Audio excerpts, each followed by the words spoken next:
Good afternoon students. आज के इस लेक्चर में हम बात करेंगे जैसे कि हमारा नेक्स्ट टॉपिक है जिसका नाम है साइकोफाइल्स।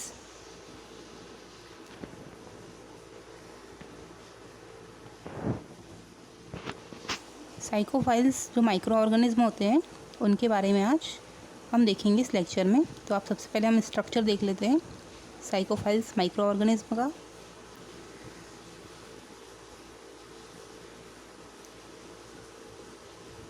तो आप देख सकते हो ये माइक्रोस्कोपिक रिजल्ट है। जब साइक्रोफिल्स जो माइक्रोब्स हैं इसे आइडेंटिफाई किया गया तो कुछ इस प्रकार से दिखता है साइक्रोफिल्स माइक्रोब्स।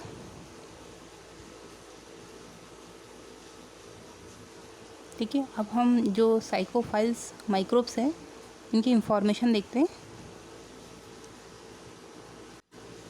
हम बात करते हैं साइकोफाइल्स की। जो साइकोफाइल्स माइक्रोब्स होते हैं इनका जो टेम्परेचर होता है -50 से 50 डिग्री सेंटीग्रेड तक इन माइक्रो ऑर्गेनिज्म का टेम्परेचर होता है। नेक्स्ट है, इसका एक और नाम है, इसे क्या कहा जाता है, क्रायोफिल्स भी कहा जाता है इस साइकोफाइल्स माइक्रोब्स को। नेक्स्ट है, have an optimum temperature of 15 degree centigrade और लोअर।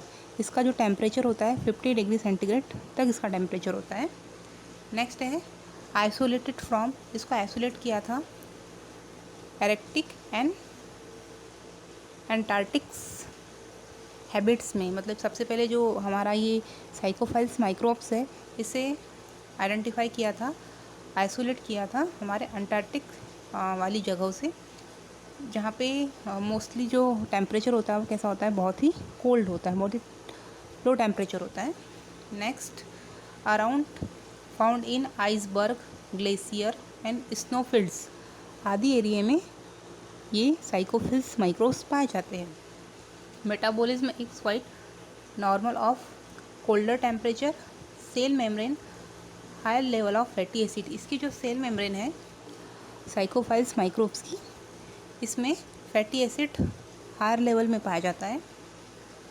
इसके अलावा proteinaceous antifreeze mechanism to protect the cell and DNA. इसमें प्रोटीनियस एंटी फ्रीजिंग मैकेनिज्म होती है जिसके कारण इसकी जो सेल है एंड डीएनए है वो क्या होता है, प्रोटेक्ट रहता है। इसके अलावा some of the cause spoilage in refrigerator food material. कुछ ऐसी इसकी स्पीसीज़ होती है जो स्पॉइलेज करती है refrigerator as a food material. जो फूड मटेरियल जो हमारे रेफ्रिजरेटर में प्रेजेंट रहते हैं, क्योंकि रेफ्रिजरेटर का टेम्परेचर कैसा होता है, बहुत ही लो होता है, जिसे हम नॉर्मली सेट भी कर सकते हैं। क्योंकि आजकल अलग अलग वैरायटी के रेफ्रिजरेटर आ रहे हैं जिसमें टेम्परेचर ऑलरेडी हम लोग सेट कर सकते हैं। तो उसी के अकॉर्डिंग अगर हमारी जो फ्रिज है उसमें कुछ माइक्रोब्स ग्रो करते हैं तो ज़्यादा चांसेस है कि वो जो माइक्रोब्स ग्रो करेंगे वो माइक्रोब्स होंगे हमारे साइकोफाइल्स नेचर के। क्योंकि जो साइकोफाइल्स माइक्रोब्स हैं मेनली कोल्ड एरिया में प्रेजेंट होते हैं। इसके कुछ एग्जांपल्स देखते हैं, जैसे आपके सामने दिख रहा है एग्जांपल। एक है हमारा आर्थोबैक्टर स्पीसीज़, नेक्स्ट है हमारा साइकोबैक्टर स्पीसीज़, नेक्स्ट है हमारा हेलोमोनास, नेक्स्ट है हमारा स्यूडोमोनास स्पीसीज़ एंड नेक्स्ट है हमारा स्फिग्नोमोनास। ये सब जो है हमारे साइकोफाइल्स जो माइक्रोब्स हैं इसके एग्जाम्पल हैं। ये जो साइकोफाइल्स माइक्रोब्स हैं एक प्रकार की डिफरेंट टाइप्स के माइक्रोब्स होते हैं जिनकी ग्रोथ के लिए लो टेम्परेचर की आवश्यकता होती है। ये जो माइक्रो ऑर्गेनिज्म होते हैं स्पेशली कोल्ड इन्वायरमेंट में रहना ज़्यादा पसंद करते हैं। ये माइक्रोब्स फ्रोज़न कंट्रीज़ जैसे कि अंटार्कटिका आदि में रहना स्पेशली पसंद करते हैं। इसके अलावा ये ओशियंस में भी पाए जाते हैं। साइकोफाइल्स के अंतर्गत प्रोकैरियोटिक एंड यूकैरियोटिक दोनों टाइप्स के माइक्रो ऑर्गेनिज्म आते हैं, जिसमें बैक्टीरिया एंड फंगस, मतलब दोनों प्रकार के माइक्रो ऑर्गेनिज्म इसके अंतर्गत आते हैं। इसमें बैक्टीरिया भी आते हैं और फंगस भी आते हैं। मतलब हम अगर ग्रो करने की बात की जाए तो ओशियंस एरिया में जो साइकोफाइल्स है वो कुछ बैक्टीरिया भी हो सकते हैं, कुछ फंगस भी हो सकते हैं। ये माइक्रोब्स फोटोसिंथेटिक नेचर के होते हैं, मतलब ये जो माइक्रोब्स है फोटोसिंथेसिस की प्रोसेस द्वारा कहीं ना कहीं अपने भोजन खुद बनाते हैं। इसकी ऑप्टिमम ग्रोथ की बात की जाए तो इसकी ऑप्टिमम ग्रोथ होती है 4 डिग्री सेंटीग्रेड से 20 degree centigrade.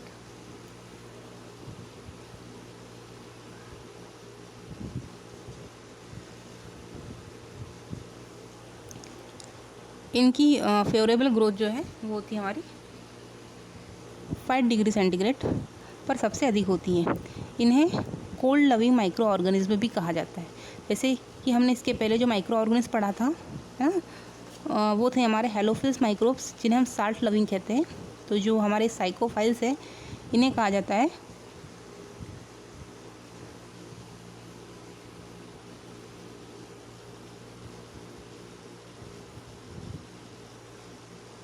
Cold loving microbes कहा जाता है। साइक्रोफिल्स माइक्रो ऑर्गेनिज्म पैथोजेनिक सैप्रोफाइटिक होते हैं। ये रेफ्रिजरेटर पर रखे हुए फूड मटेरियल को क्या करते हैं, जैसे आसानी से क्या करते हैं, स्पॉइल करते हैं। कुछ psychrophiles can be dangerous for man like Pseudomonas. कुछ ऐसी साइक्रोफाइल्स भी होते हैं जो डेंजरस होते हैं, किसके लिए, मेन के लिए, ह्यूमन बीइंग के लिए। स्पेशली उसमें जो स्पीसीज आती है वो होता है हमारा स्यूडोमोनास। ओशियंस में पाए जाने वाले psychrophilic microorganism specially marine nature के होते हैं। नेक्स्ट देखते हैं इसके हैबिट की। तो हैबिट के अंतर्गत ये जो माइक्रोब्स हैं वो पाए जाते हैं लो टेम्परेचर पर पाए जाते हैं। इसके अलावा पोलर रीजन में, ग्लेशियर में, ओशियन डिप्थ में, स्नो कन्वर्टेड में रीजन, शैलो रीजन में एंड अपर एटमॉस्फेरिक रीजन में, plant and animal inhibiting cold region. इन सभी फ्रोजन जो प्लेस होता है and frozen place and marines area and oceans में स्पेशली साइक्रोफाइल्स माइक्रोस प्रेजेंट होते हैं। आप एग्जांपल देख सकते हो। इनकी जो एग्जांपल है वो है हमारा Pseudomonas Antarctica and साइक्रोबैक्टर Quantis.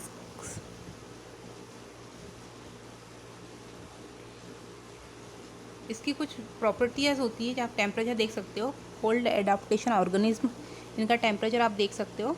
साइक्रोफिलिक and साइक्रोट्रॉप्स, ये इनके टेम्परेचर दिए हुए हैं 15 से 20 डिग्री सेंटीग्रेड अराउंड। और अगर इसकी बात की जाए साइक्रोफिल्स की, तो इसके अंतर्गत आता है हमारा स्टेनो साइक्रोफिल्स एंड यू साइक्रोफिल्स। इसकी चैलेंजिंग की बात की जाए, इनकी चैलेंजिंग के अंतर्गत आता है हमारा लो टेम्परेचर, क्योंकि ये नॉर्मल सी बात है, हमारे जो साइकोफाइल्स माइक्रोब्स है लो टेम्परेचर पे प्रेजेंट होते हैं। लो लिक्विड वाटर अवेलेबिलिटी, नेक्स्ट है lower enzyme reaction and solute Uptake rate, next है हमारा रिड्यूस मेम्ब्रेन फ्लूइडिटी। ये जो माइक्रो ऑर्गेनिज्म होते हैं उनकी सेल की मेम्ब्रेन को जो फ्लूइडिटी उसे क्या करते हैं, रिड्यूस करते हैं। नेक्स्ट है stabilizing inhibitor nucleic acid structure, and next है इंट्रासेलुलर क्रिस्टलाइन आइस फॉर्मेशन। ये सब चैलेंजेस है किसके अंतर्गत, हमारे किसकी चैलेंजेस है, ये हमारे साइक्रोफाइल्स माइक्रो ऑर्गेनिज्म की चैलेंजेस है। आप देख सकते हो इसके कुछ एडॉप्टेशन की बात हो रही है यहाँ पे। आप देख सकते हो maintenance cell membrane fluidity, maintain करते हैं सेल मेम्ब्रेन की फ्लूइडिटी को। Frozen protection, cold stock response, modify protein involve the transport and enzyme production, storage of carbon and nitrogens, production of extra cellular compounds,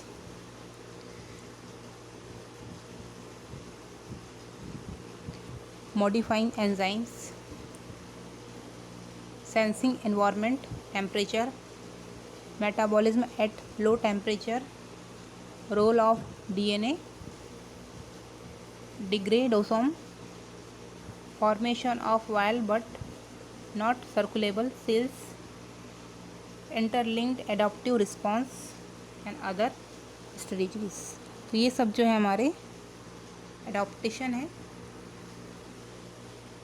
साइक्रोफाइल्स के।